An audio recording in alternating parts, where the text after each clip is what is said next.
کربلا کے ہر گزرتے دن میں جہاں پہ یکم محرم سے لے کے 10 محرم تک کی عبادت کے اعتبار سے، عملیات کے اعتبار سے، قبولیت دعا کے اعتبار سے اپنی فضیلت ہے. جس جگہ پہ آپ نماز ادا کر رہے ہیں اسی جگہ کے اوپر، اسی سجدہ کے اوپر، اسی مسجد کی جگہ کے اوپر، اسی جو ہے جا نماز کے اوپر آپ نے بیٹھ کے جو ہے 1000 مرتبہ اس عمل کے پڑھ لینے سے پھر آپ کی جو بھی دعا ہے، آپ کی چاہے دنیاوی خواہشات ہوں لیکن جائز ہوں، آپ کی دینی خواہشات ہوں، آپ کی وسعت قلبی ہو، آپ کی روحانی طور کے اوپر کشادگی ہو، خیر و برکت ہو، جو آپ کی دلی مرادیں ہیں اپنے بچوں کے لیے، بچوں کے نصیب کے لیے، رزق کے لیے، اپنی زندگی میں دین کی فہم کے لیے، سمجھ کے لیے، جو دعائیں آپ مانگیں گے وہ دعائیں بھی آپ کی قبول ہوں گی، اور اس کے بعد آپ کی زندگی میں آپ کے رزق میں کشادگی بھی آنا شروع. بسم اللہ الرحمن الرحیم. السلام علیکم. میں ہوں کاشف رضا اور آپ دیکھ رہے ہیں میرا چینل کاشف رضا جرنلسٹ، اور میرے ساتھ موجود ہے روحانی شخصیت سید مصور علی زنجانی صاحب.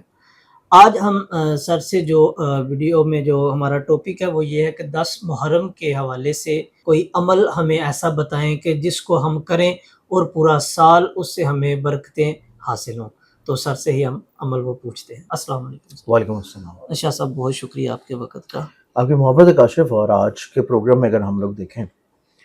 ڈیفینیٹلی طور کے اوپر کہ جیسے کہ آپ نے ٹاپک بیان کیا ہے اور تھمبنیل کے اوپر بھی مینشن ہے کہ ماہ محرم کا ہر گزرتا دن، اسپیشلی عشرہ محرم کا پہلے 10 دن، ہر گزرتا دن جو ہے وہ اپنے اندر ایسی روحانیت لیے ہوئے نظر آتا ہے کہ جو قبولیت دعا کی ہے، کچھ خاص اعمال کی ہے، کچھ وظائف کی ہے، کچھ اپنی زندگی میں اس درس کو شامل کرنے کی ہے جو درس کربلا ہے. کیونکہ کربلا کا درس جو امام حسین علیہ مقام علیہ السلام کی شہادت ہے، اپنے اصحاب کے ساتھ 72 شہداء کی جو شہادت ہے، یہ قربانیوں کا وہ سلسلہ ہے جو کہ صرف ان 10 دنوں پہ محیط نہیں ہے. یہ قربانیوں کا وہ سلسلہ ہے جو کہ نبی اکرم صلی اللہ علیہ وسلم کے ظاہری حیات مبارکہ سے وصال کر جانا، اس کے بعد پھر خلافت راشدہ کے ادوار، اس کے بعد پھر خارجیوں کے امور، اس کے بعد ان لوگوں کے خلاف جہاد سٹارٹ ہونا جو زکوٰۃ کے منکر ہو جائیں، خارجیوں کے خلاف جہاد کا ہونا، پھر بہت ساری ایسی مزید چیزیں جو کہ ان عوامل میں آج کربلا کے دن تک محیط ہے. اب کربلا کے ہر گزرتے دن میں جہاں پہ یکم محرم سے لے کے 10 محرم تک کی عبادت کے اعتبار سے، عملیات کے اعتبار سے، قبولیت دعا کے اعتبار سے اپنی فضیلت ہے، وہیں پہ 10 کا جو دن ہے، 10 محرم کا جو دن ہے، جو شہادوں کا دن ہے، اس سے ایک رات پہلے جو کہ عبادت کی رات ہے، اس رات کو امام حسین علیہ مقام علیہ السلام نے یزیدی فوج سے مہلت کے طور کے پر مانگا تاکہ وہ ساری رات اپنے اللہ کے حضور عبادت کر سکیں، عبادت کر سکیں، وظائف کر سکیں، دعائیں کر سکیں، اور اپنے اللہ کے حضور پیش ہونے سے پہلے،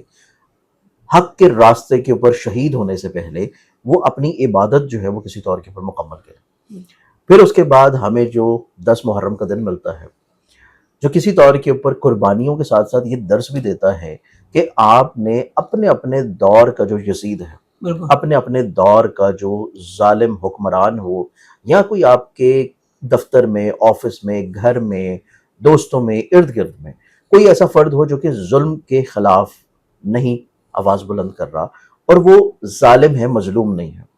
اور آپ مظلوم ہیں یا آپ کسی مظلوم کے ساتھ اس کی آواز بنتے ہیں، تو بیسیکلی طور کے اوپر ظلم کے خلاف کھڑے ہو جانا یہ درس ملتا ہے کربلا سے.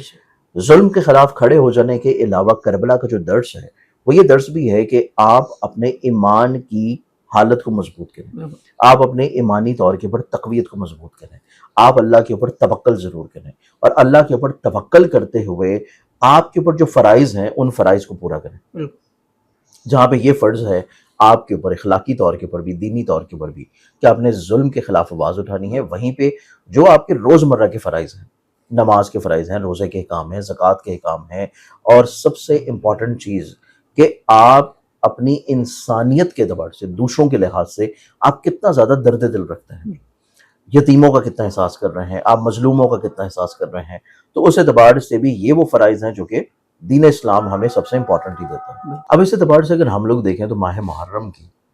جو 9 کی شب ہے، جو کہ شب عاشور ہے، عبادت کی شب، اور جو 10 محرم ہے جو کہ کسی طور کے پر شہادتوں کے اعتبار سے بھی اپنے اندر وہ وقت، وہ اہمیت، وہ اسٹرینتھ رکھتی ہے کہ آپ اپنی جان کا نذرانہ پیش کر دیں دین کی سربلندی کے لیے. پھر اس کے بعد امام حسین علیہ مقام علیہ السلام کا نیزے کے اوپر بالکل روایتوں کے مطابق قرآن کا پڑھنا، قرآن کا پڑھنا، وہ اس چیز کی صداقت ہے اور اس چیز کی اسٹرینتھ اور کامیابی ہے کہ جو کچھ بھی دنیاوی طور کے اوپر ہو رہا ہے اس میں اللہ کا دین جو ہے اور اللہ کی سربلندی جو ہے دین کی وہ سلامت رہنی چاہیے۔ بالکل اور قرآن نیزے کے اوپر پڑھنا اس چیز کی انڈیکیشن ہے کہ قرآن کے ساتھ آپ کا رشتہ جتنا مضبوط ہوگا،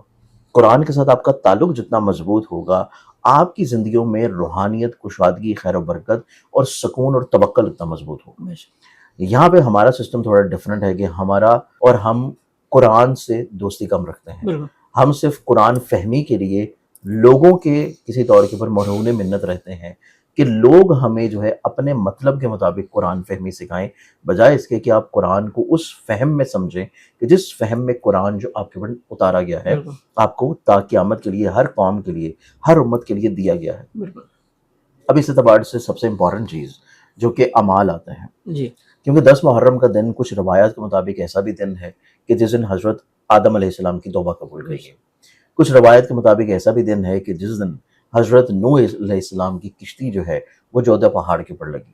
10 محرم کا دن کچھ روایت کے مطابق وہ دن بھی ہے کہ جس دن حضرت یونس علیہ السلام کو مچھلی کے پیٹ سے آزادی ملی۔ بالکل اس طرح بہت سارے دیگر انبیاء اور بہت سارے دیگر روایات میں یہ چیز بھی آتی ہے کہ یہ 10 دن، ہر گزرتا دن اس اعتبار سے، روحانیت کے اعتبار سے، بخشش کے لحاظ سے، قبولیت کے اعتبار سے، توبہ و استغفار کے اعتبار سے بہت امپورٹنٹ ہے کہ اس دن اللہ تعالیٰ وہ گناہ بھی بخش دیتا ہے جو آپ کے پہاڑ جتنے بھی ہوں، بالکل تو وہ گناہ بھی آپ کے بخش دیے جائیں گے اگر آپ صدق کے دل سے معافی کے طلبگار ہوں اور اپنی زندگی میں، بعد والی زندگی میں چیزوں کو بہتر بنائیں۔ تو یہ ڈیپینڈ آپ نے کرنا ہے کہ آپ نے اس نئے اسلامی سال میں، ان پہلے 10 دنوں میں آپ نے کربلا سے کیا درس لیا، اور اس درس کے بعد آپ نے عشرہ محرم کے بعد کے جو عوامل ہیں، جو عشرہ محرم کے بعد کی آپ کی زندگی ہے، وہ زندگی آپ نے حسینی بن کے گزارنی ہے یا آپ نے یزیدی بن کے گزارنی ہے، یا آپ نے اس سوچ کو فالو کرنا ہے۔ تو یہ بیسیکلی طور کے اوپر ڈیپینڈ کرتا ہے کہ آپ نے اس سے کیا سبق حاصل کیا اور بعد کی زندگی کو کیسے گزارا۔ بالکل اب اس لحاظ سے اگر ہم لوگ اعمال کی بات کریں تو اس میں بے شمار بہت سارے اعمال آتے ہیں، لیکن اس میں جو سب سے زیادہ اعمال ہیں جو کہ نوافل کے ہیں، بالکل جو کہ 8 رکعت نماز نفل ادا کی جاتی ہے 2 رکعت میں، وہ ہے شب عاشور کے اعمال، بالکل جو کہ 9 محرم کی شب کے اعمال ہیں، یعنی کہ نماز مغرب کے بعد جب 10 محرم شروع ہو جائے گی 9 محرم کی شب کو، تو وہ ہے نوافل جو آپ نے 9 محرم کی شب کے پڑھنے ہیں۔ ان نوافل کے بعد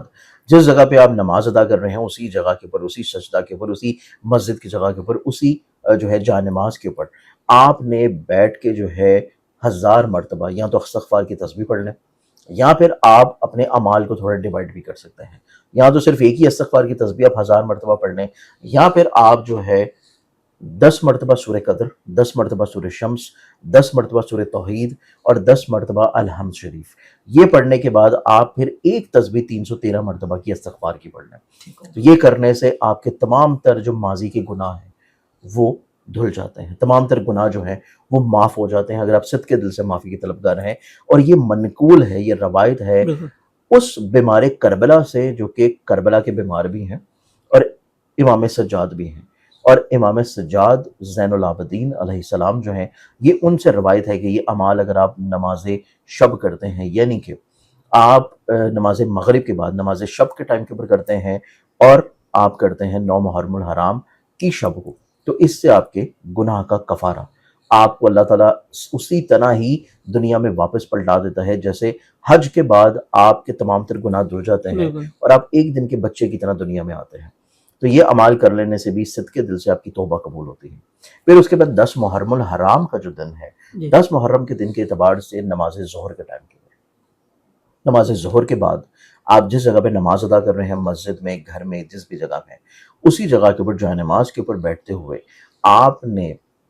ایک تسبیح پڑھنے کے علاوہ، سب سے پہلے اس تسبیح پڑھنے سے پہلے آپ نے 10 مرتبہ سورہ الحمد شریف،